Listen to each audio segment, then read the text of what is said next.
Good morning! For today's video, bali itatanim po natin itong mga babies ng succulent. Dito, lilipat ko po sila dyan.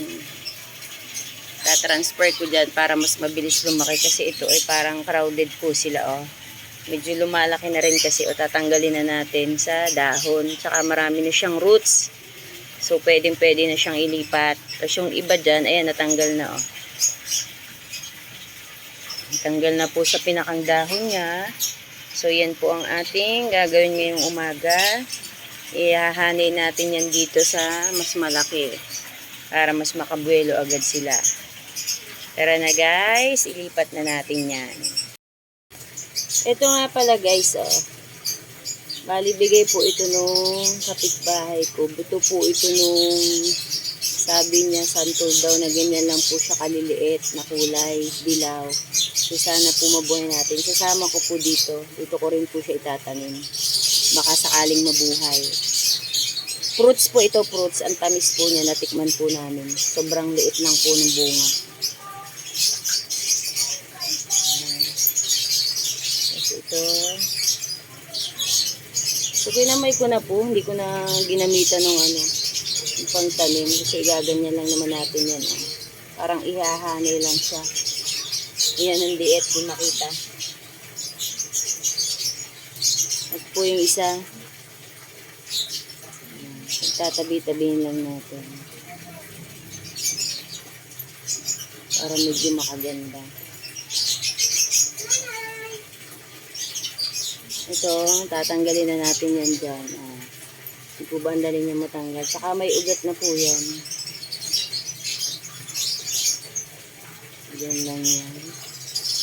Ito, ay maliit pa. Ito medyo malaki na po. Nabulok na yung dahon niya. So, alisin natin. Ayan. Ayan. Ito, aalisin na natin sa dahon din niya. Ayan.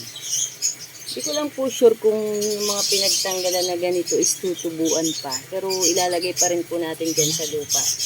Baka sakaling tutubuan pa. Sana tubuan pa.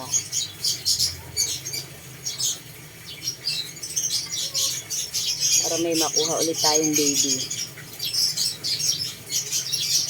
Ito, medyo malaki na siya.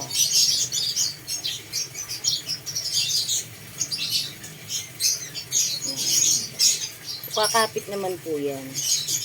Ito nabubulok na rin yung dahon. Alisin na rin natin.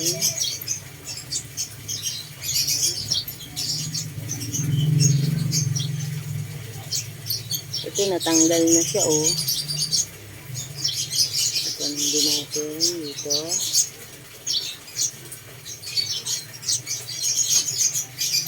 Ito.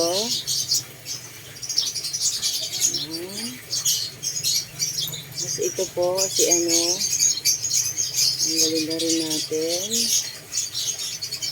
Parang isama na rin natin yung dahon.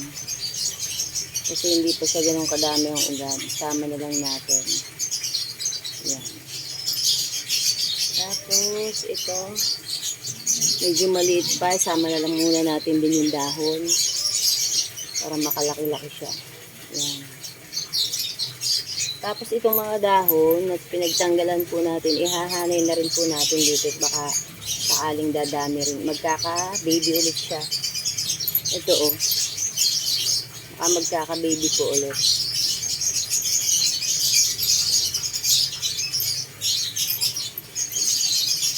So, ihanay natin dyan. Magka-baby ulit. Pero hindi bulok na to. Pero try pa rin natin. Ito. Tapos ito. Ito na lang.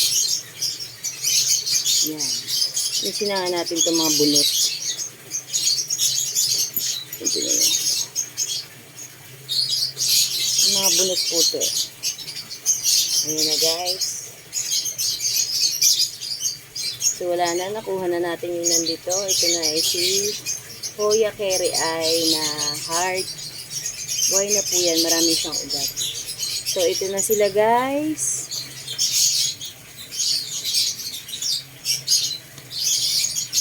Ayan na. Ayan na sila. Abangan na lang natin kung magiging maganda silang lahat dyan. So, paano guys? Hanggang dito na lang ang ating pagre-repack, paglalagay ng mga baby. Bye! Thank you for watching!